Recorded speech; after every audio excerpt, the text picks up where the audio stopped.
Well, hello and welcome to our Zoom education session on understanding behavior changes. Thank you for joining us for our discussion today. And our presentation today is all about discovering the meaning behind behavior when a person is experiencing changes in their brain due to dementia. We're going to learn about how the brain changes can impact the way that a person living with dementia thinks and acts. My name is Sarah Cook, and I'm the Education Program Supervisor at the Alzheimer Society of Peterborough, Kawartha Lakes, Northumberland, and Haliburton. And I'm very lucky to have with me today the two other wonderful members of our education team, Chris Van Leuven and Ali Grady. And they're going to be collaborating with me to bring you this presentation. Now, we do recognize this is one of our most requested topics when we talk about behavior changes. So we understand that there may be some questions that do come up in our discussion today. But just in the interest of time, and because I'm not always able to see the chat pod when I'm sharing the screen, we would invite you to hold your questions until the end of the presentation. Now, that being said, we don't want you to forget your question because we know it's very important. So feel free, if you got a pen and a piece of paper nearby, to jot that question down, or alternatively, you can enter it into the chat pod. And what we'll do is at the end, when we stop the recording of the session, we'll go ahead and address those questions for you. So we really want to thank you in advance for your help with this. So let's get started today by helping to increase our understanding of why behaviors can change when a person has dementia.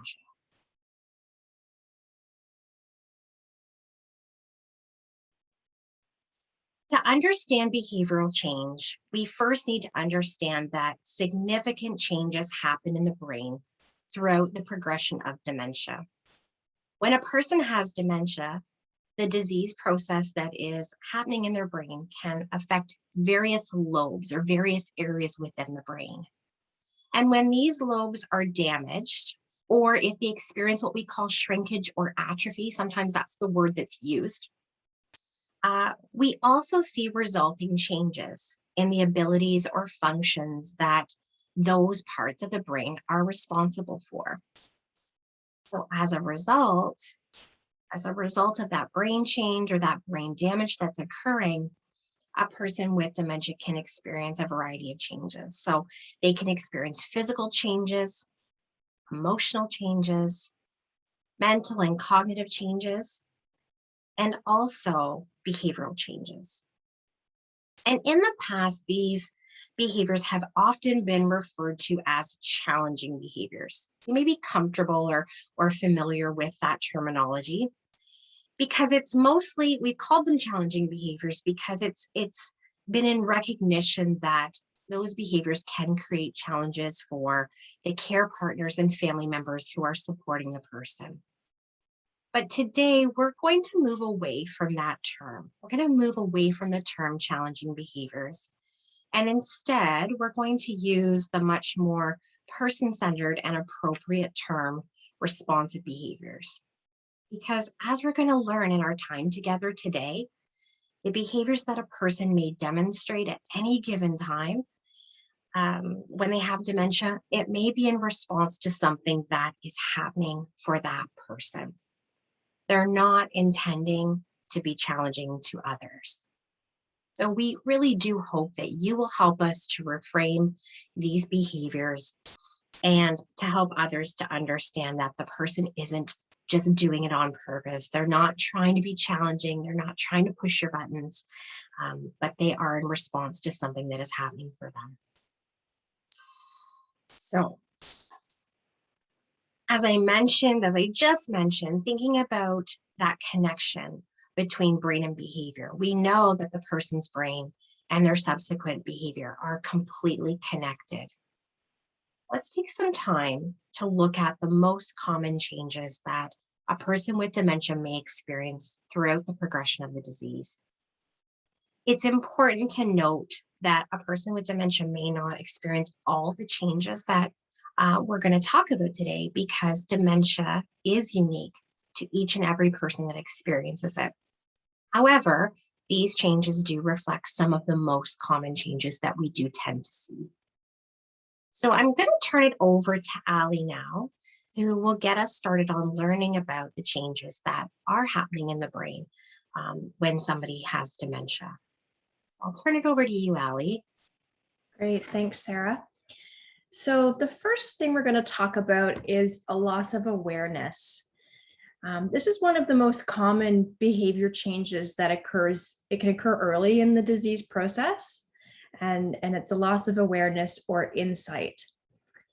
And people with loss of insight do not necessarily have any knowledge or awareness of their illness or their condition. The person with dementia doesn't know that they don't know. Or we also say they forget that they forget. So they're not aware of the changes happening in their brain. And this is due to damage in the frontal lobe of the brain, which is just behind our forehead, that causes this loss of insight and awareness. Now, going a little bit further, just like you and I, the person with dementia acts on information that their brain is telling them. And we tend to go along with what our brain is saying. But for a person living with dementia, some of this information may be wrong according to what we see, but they're still acting on that information because their brain is no longer able to use proper reasoning. So it's important to remember that what they are saying or doing, they believe to be true. And just like you or I, we believe what our brain is telling us. The person with dementia may lose awareness of changes in their abilities to do things that they have always done, and they may refuse help or blame others when things go wrong. And this can lead to arguments or disagreements like, I don't need your help, I can shower myself, or I'm quite capable of driving myself, I've been doing it my whole life. In addition, as a result of changes in the frontal lobes of the brain, the person may experience changes in their judgment.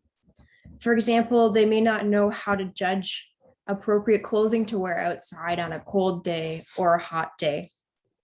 They may wear too little clothing or not enough clothing.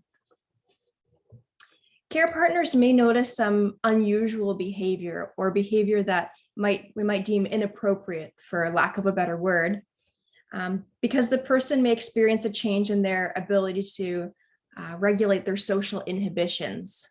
So they might say things that they normally wouldn't say, or swear, or disrobe in public, those kinds of things, because their brain doesn't have that same filter. They may act on information without considering how their behavior may impact others.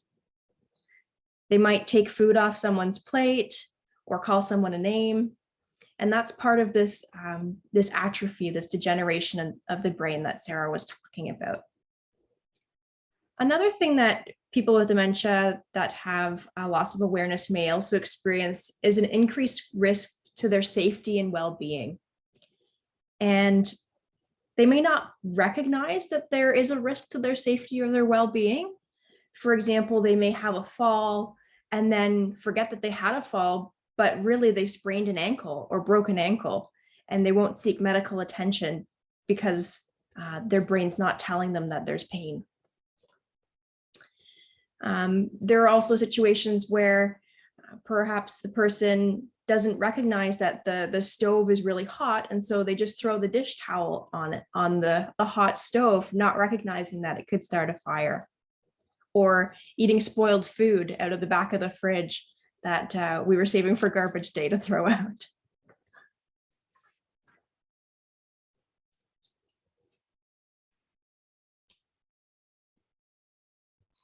The next behavior change we're going to look at is memory loss. And it's probably the most common behavior change that people associate with dementia. A person with dementia experiencing memory loss may have trouble with several different areas of memory. Short-term memory is usually affected or lost early on in the disease process. The person may have a difficult time remembering recent conversations, details, and events. They may not be able to recall something that happened this morning. Or maybe they don't remember something that happened just yesterday or last week. It's difficult when a person loses short-term memory because short-term memory is really important for new learning. Eventually, as dementia progresses, a person will also lose their long-term memory. As a result, they will have difficulty remembering information, past experiences, and how to do things that they've always been able to do. Long-term memory usually stays intact until later in dementia. A person with dementia may also have difficulties with habitual memory.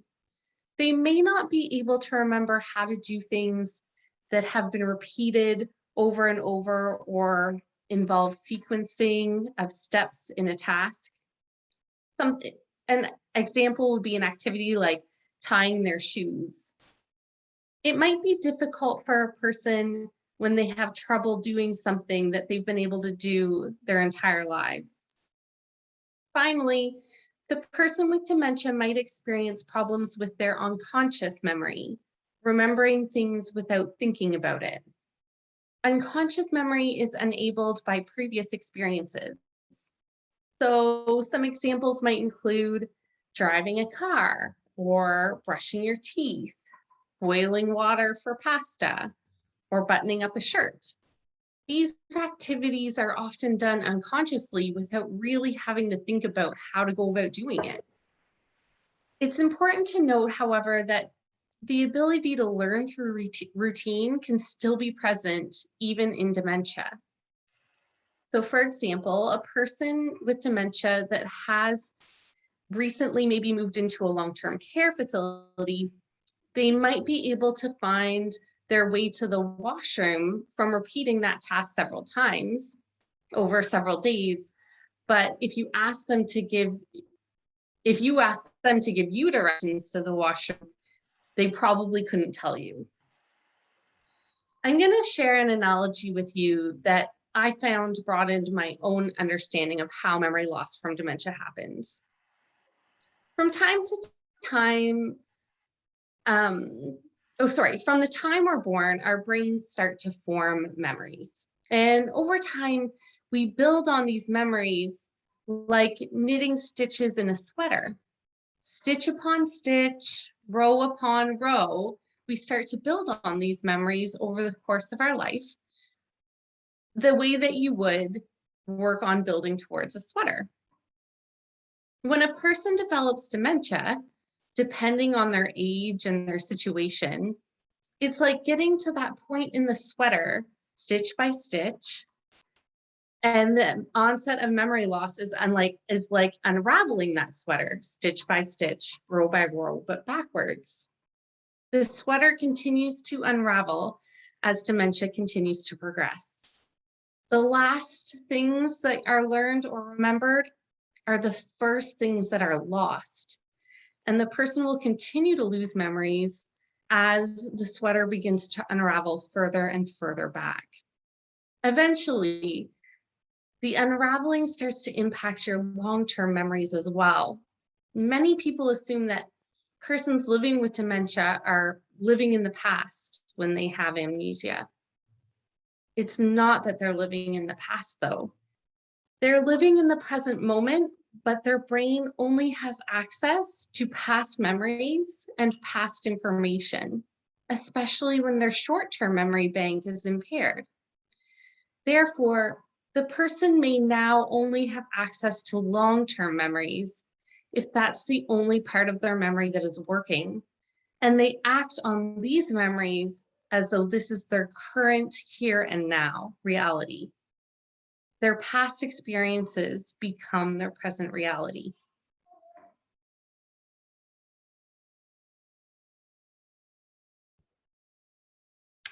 Another common behavior change is the loss of ability to recognize sensory information. And as you know, we have 5 senses, our sight, our hearing, our sense of taste, touch, and smell. And all 5 of these senses can be affected with dementia. The person with dementia may not recognize certain people, so this comes into our sense of sight. The loss of recognition can include mistaking someone for a person from their past. And similar to what Chris was just talking about with that sweater analogy, it occurs because the short-term memory loss of the brain only allows the brain to have access to those long-term memories. This sometimes happens when a person mistakes their son for their husband because they share similar physical attributes. A person with dementia might meet someone and instantly react to them because they remind them of someone from their past. People experiencing this particular change may also have difficulty with mirrors because they may not recognize themselves in the mirror.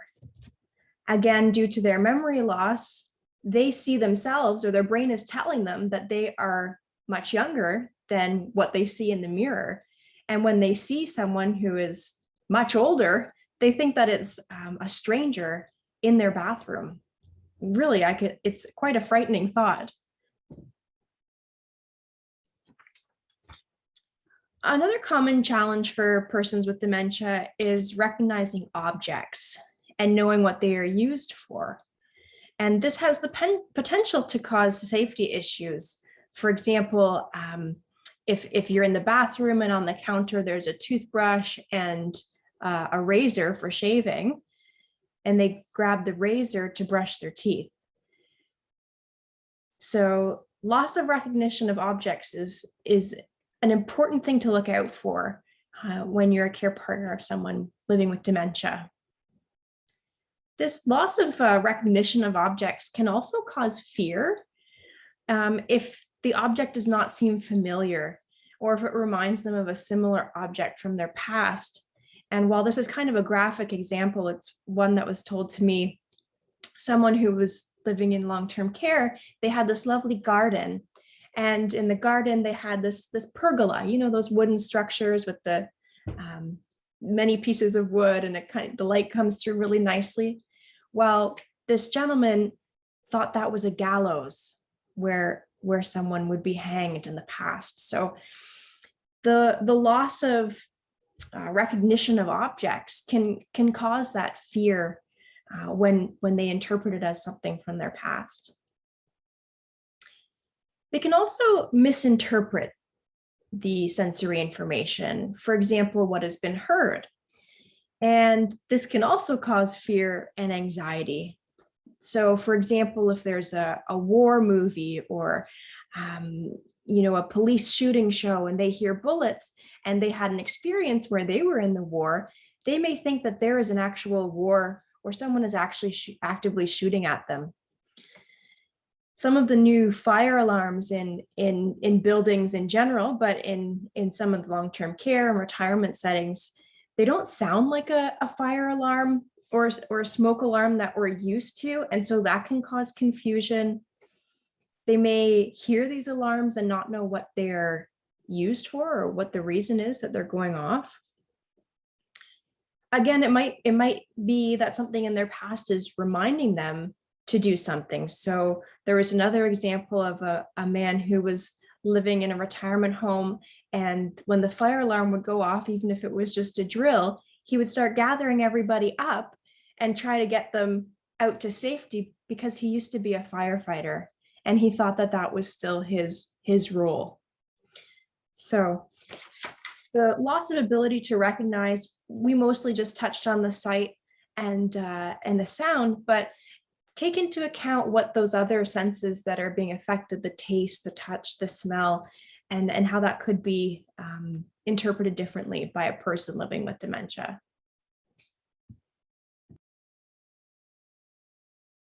The loss of language abilities is another common behavioral change in dementia. As we know, language is made up of both speech and comprehension. In other words, it's both the words that we say and how we say them, and it is our ability to understand what others are communicating to us. When a person with dementia loses their language abilities, a condition which is also referred to as aphasia, they may have trouble speaking or saying what they want to say. They might also have difficulty thinking of or using the right word, putting words in the right order, and saying words correctly. A person with dementia may say, I want a slice of coffee, instead of, I want a slice of cake, or I want my cold sweater, when they're really trying to communicate, I'm cold and I want my sweater. Their speech may also be vague because they're struggling to find the right word to describe their need. For example, the statement, I need to go where they feed you, may leave you wondering if the person is trying to find the word kitchen, dining room, restaurant, or even refrigerator to tell you where they would like to go to get food. In terms of comprehension, the person with dementia may have trouble understanding what others are saying, what is heard, and also the meaning of the words. Language loss depends on what area of the brain is affected and can be unique from person to person. The person may begin to withdraw from conversations that they find too hard to follow. In some cases, they may resort to using their first language. For example, someone who didn't speak English maybe until they immigrated to Canada as a child or a young person may, due to the damage from dementia, resume using their first language because of their unraveling memory. In addition, the person with dementia may have difficulty understanding written words or symbols, so reading may become increasingly problematic for them.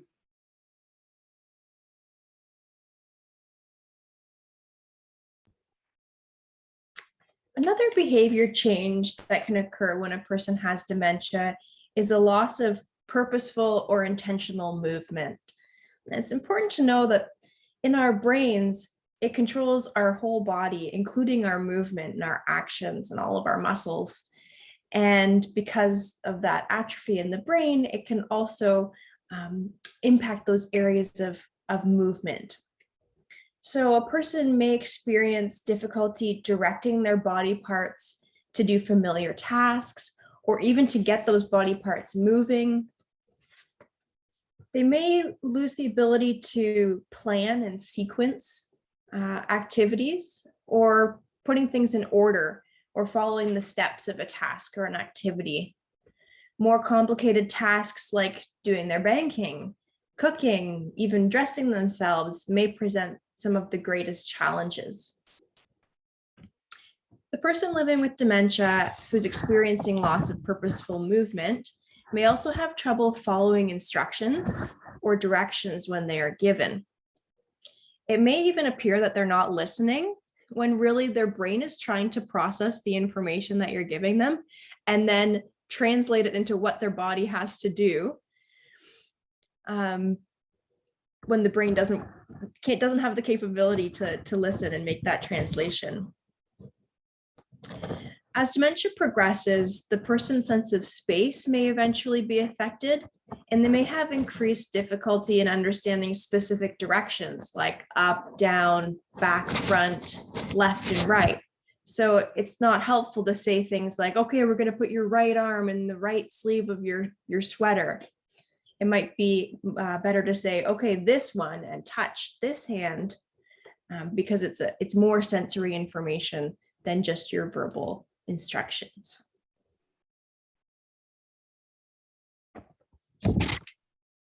Apathy is a common term used to describe a loss of motivation that a person with dementia may experience as their brain continues to change. When there's damage or atrophy in the frontal lobe of the brain, we see the initiation centers in that part of the brain being impacted. When the initiation centers are affected, A person with dementia may lose the ability to start activities, even if they're interested in a particular activity. They may lose motivation to get involved or stay involved in activities or social opportunities, or to pursue involvement in tasks that they've always enjoyed. A person with apathy may show little or no emotional response to a particular situation or experience. Sometimes it may appear to the care partners and family members as though the person simply does not care about a situation that is happening or about how their response or behavior may impact others. Some care partners describe the person with dementia as taking on a vacant look when there's little to no facial expression to demonstrate how they may be reacting or feeling in response to a certain situation. Loss of motivation can become more apparent in persons with dementia that have formerly experienced a significant amount of agitation or restless behavior. A care partner or family member may mistake the person as improving because the loss of motivation may cause the person with dementia to experience less agitation or restless behavior. While apathetic behavior may closely resemble depression, it's really important to recognize that apathy is not depression. Both depression and apathy can be present in a person living with dementia, but it's key to recognize the difference. Depression can result from a chemical change in the brain that may result in the person not having the same drive or initiative to involve themselves in an activity or a social opportunity. A person with depression can usually explain their reluctance to stay involved in doing something by saying, "I'm just not feeling up to it today," or "I don't have the energy to do that right now," or "I don't feel like going out and being surrounded by people." In other words, there is a reason for why the person is demonstrating a lack of initiative, and it's usually as a result of an emotion. Like maybe you're feeling sad or energyless, overwhelmed, or just not feeling up to it. There is an emotional quality attached to the reason the person does not want to stay engaged in doing something.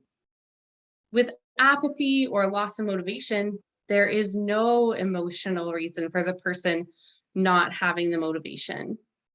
It just simply does not occur to the person to do anything at all as a result of the brain changes that are happening and the damage to the initiation area.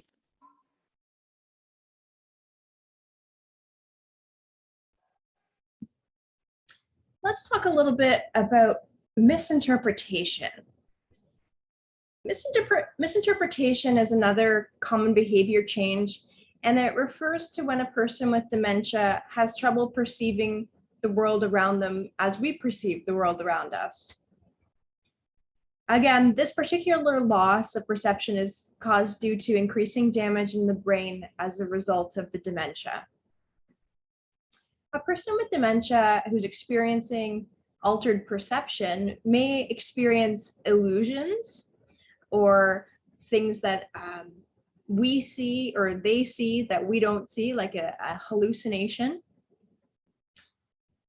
Some examples of this might involve the person seeing one object as something different. So a coat rack in the corner looks like a person hiding in the corner, or a pillow on the bed looks like someone lying in the bed.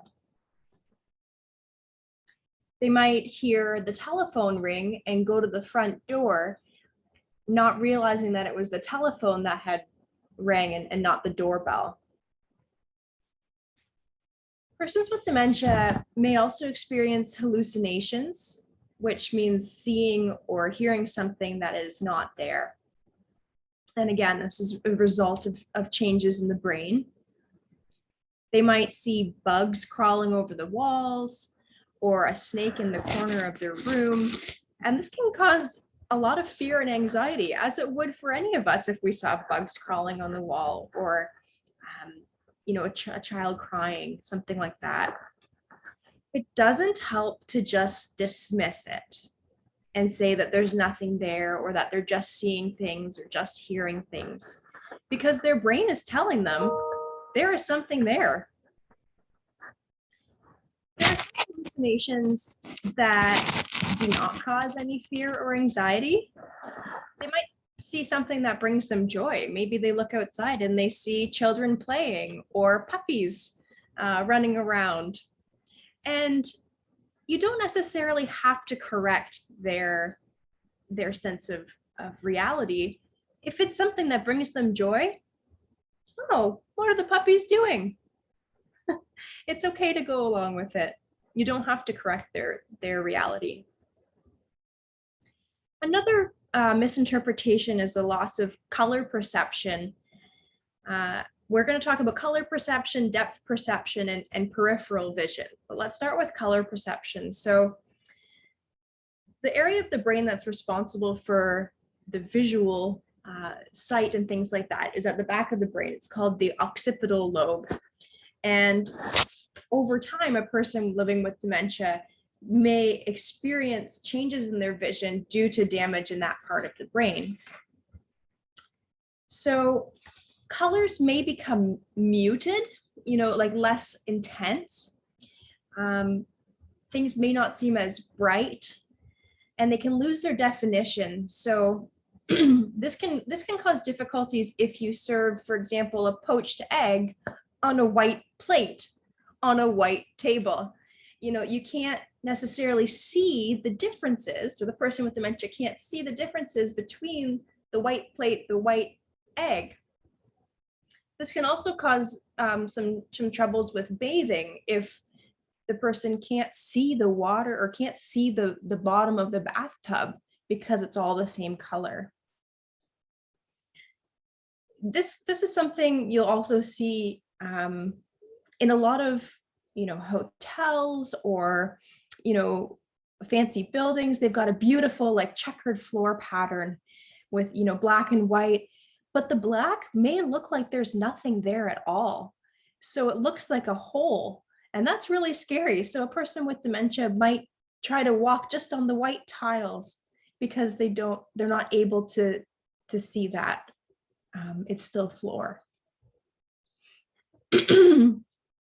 They may also eventually lose their ability to see in 3 dimensions. Things may start to appear flat, and they may have difficulty navigating their environment when they no longer have the ability to see over or under and around things.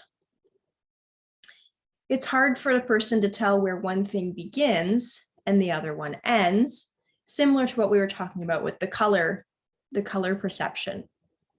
So this can be a challenge with depth perception. So even just sitting down into a chair, it can be hard to gauge how far away the chair is.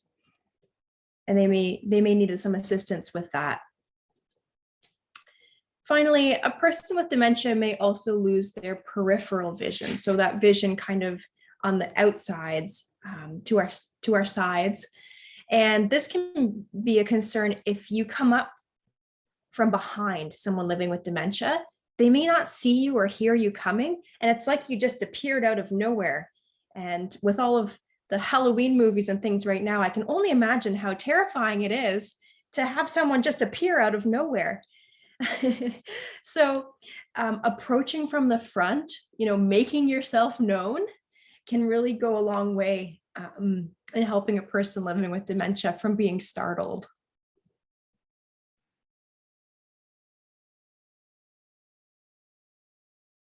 The loss of ability to either keep attention or shift attention is another common behavior in dementia.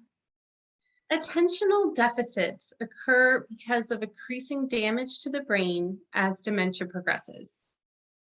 The person with dementia who experiences this behavior may have trouble keeping focused on one thing at a time, or they may have trouble changing their focus from one thing to another. Individuals with dementia can be easily distracted, having trouble, and they might have trouble staying on task or maybe even completing the steps of a task. A common example might involve a person getting up from the table before they're done finishing their meal, even though they commented about how hungry they were and they haven't really eaten much of the food on their plate.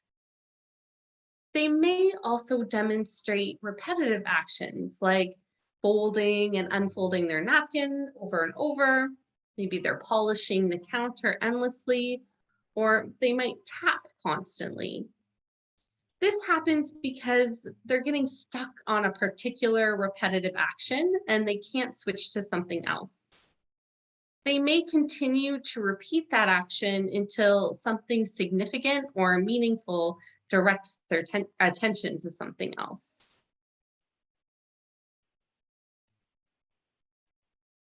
Well, thank you, Ali and Chris, for taking us through some of those most common behavior changes that we might see when somebody has dementia. And I hope that's been really helpful for you to see why responsive behaviors can occur because of all of those changes that may be happening for the person. So as we talk about responsive behaviors, here are some key points to keep in mind when thinking about behavioral change. So first of all, first and foremost, behavior is a means of communicating. So it's a method for folks to communicate something that's important to them. Another key idea is that there's meaning behind behavior. A person isn't just doing it on purpose. There is a reason for that particular behavior that they're displaying. Most behavioral displays don't last too long. And it's a bit of a myth to say that behaviors in dementia go on for a long time. In fact, they're actually referred to as time limited and episodic. So those are two terms that we often use to describe behaviors in dementia. Behaviors happen because the person is trying to communicate something to us. Now, whether that's a need that's not being met, maybe it's a dislike for something that they have, an urgency that they have to solve this particular problem or this particular issue. Could be any number of things. But the behavior occurs as a way of expressing themselves whenever they may have a hard time getting their point across. But it does not usually go on and on and on. And if you also look at the progressive memory loss, they most likely will have forgotten about it after a period of time. So keep that in mind about behavior. Most behavioral displays are the result of an unmet need. Now, it could be that the care partner or the family member, maybe they're having a hard time understanding how to meet that person's need. Or perhaps it's not possible to meet the needs of the person. Because that could be the case too. They're asking for somebody, maybe it's a family member that has passed away, that the care partner, the family member simply can't produce that person. So it could be that they can't meet that need. It may be that the person with dementia has lost the ability to effectively communicate what that pressing need is for them, right? And so a behavior occurs as a result of that. And we have to understand that we may see more behaviors when their verbal communication is just not as successful as it used to be. So that's another key point to keep in mind. And as I started out today by saying, difficult behavior, or what's often referred to as challenging behavior, it's actually responsive behavior. And we're not going to deny that behavior may be difficult to address or to know how to respond to. Absolutely, that's very, very true. But what we want you to understand is that the person isn't just doing it on purpose to be difficult. Maybe it's happening, that behavior is happening in response to something that's occurring for the person.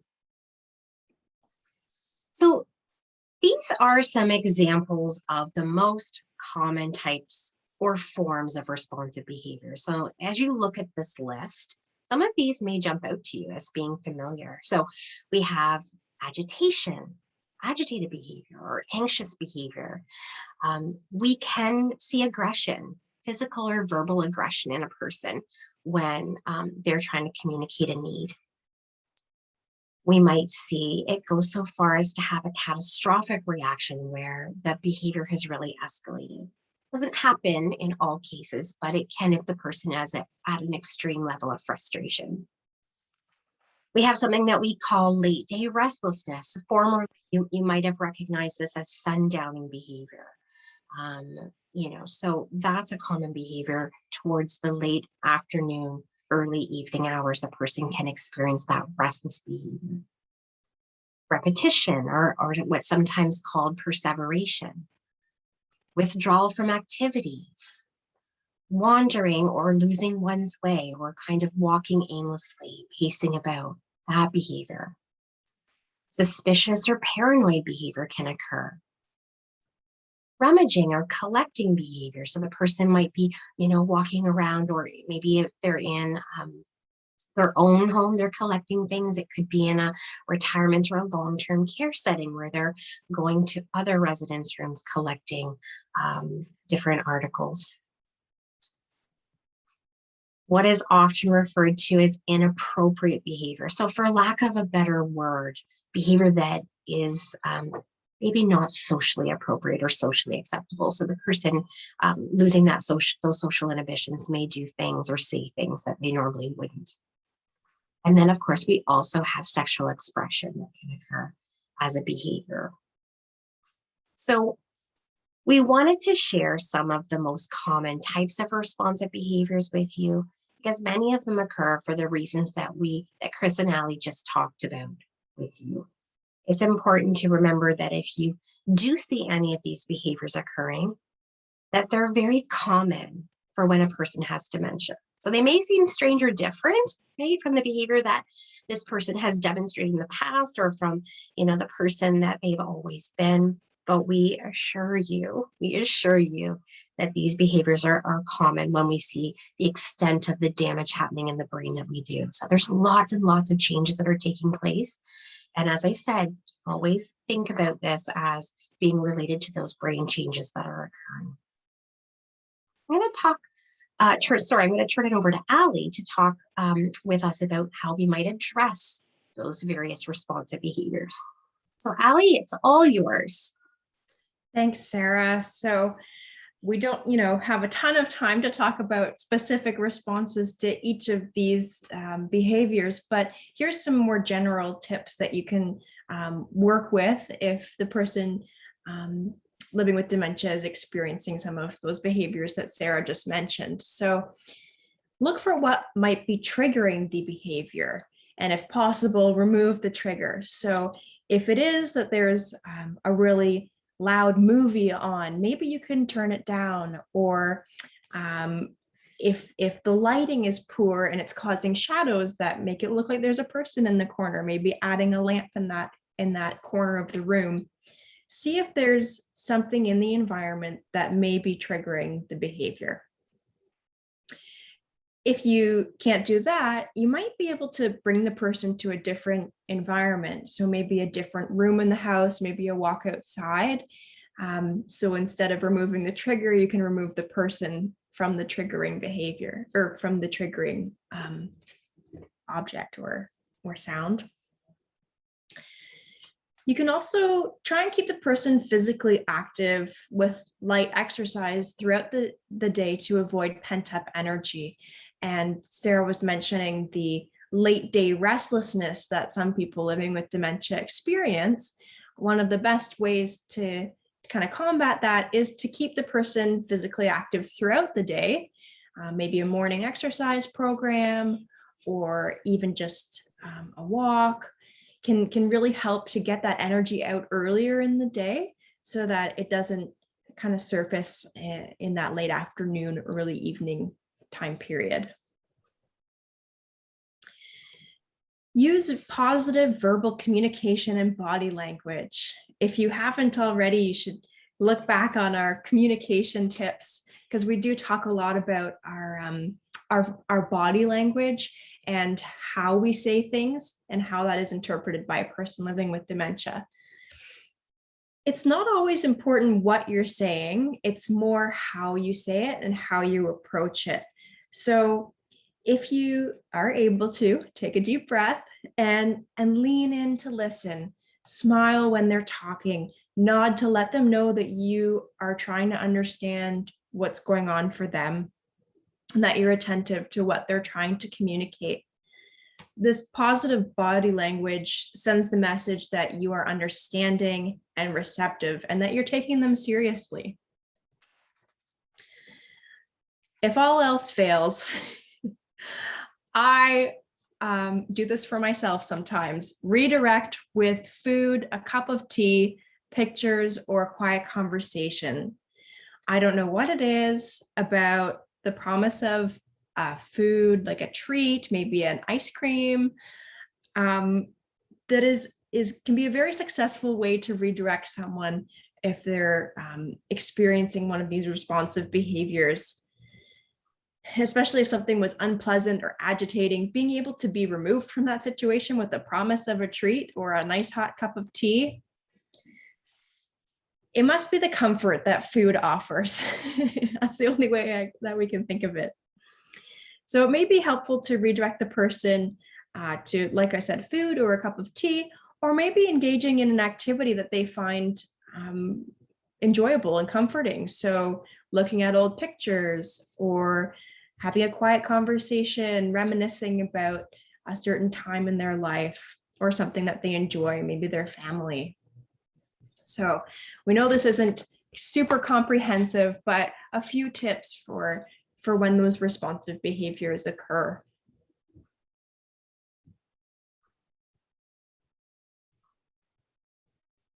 So another tip is to give the person as much space and control as possible. So the person might be demonstrating a behavior because they feel like they've lost control over a situation. And it helps to give them as much space as possible so that they can de-escalate and restore a level of calm. This is difficult, but sometimes just the presence of a care partner trying to step in and help can actually make the situation escalate further. And it might be best to remove yourself from the situation. I know that's really hard because as care partners, we want to fix things for people. We want to be helpful. We sometimes think that we know what's best and really would just want to make the problem better. But removing yourself and just giving some space, and that doesn't mean that you're leaving the person by themselves or that you're abandoning them, but it might mean that you make a little excuse to leave a situation. Like you might say, oh, I'm just going to step into the other room to grab our tea that's been steeping. And then you can maybe watch from afar where they can't see you, or maybe have someone else check in on them to see how they're doing. It's a tricky one, but sometimes just giving space is what the person needs in that situation.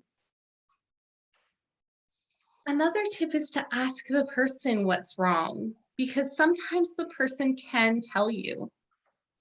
We sometimes forget to check in with the person and ask what's wrong and how we can help. We often assume that the person might not be able to communicate how they're feeling or what they're thinking, but it's important to make that effort to see if they can tell us what's wrong. A third tip is to determine what activities provide them with enjoyment and to try and incorporate those activities into the intervention plan. So knowing what activities bring them a sense of calm and ensure that those are part of the plan to initiate if they start to demonstrate some responsive behaviors.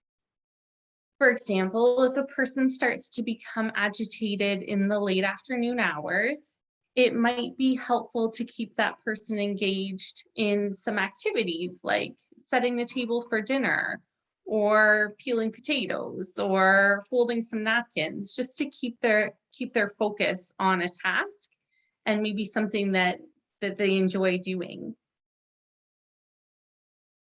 Another tip is to ensure a calm and safe environment. It's helpful if you can provide a calm and safe space where the person can retreat to if they're feeling anxious or overwhelmed.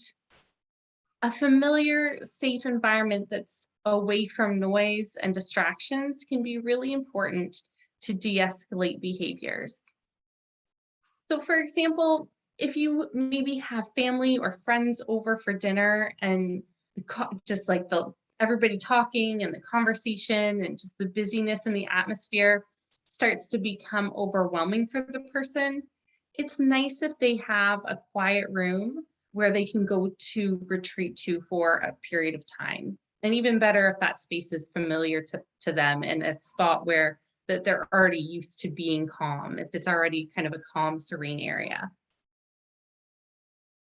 And lastly, last tip, share your ideas and successes with others. It's always helpful if you have found a great strategy for addressing a behavior to share that strategy with other people.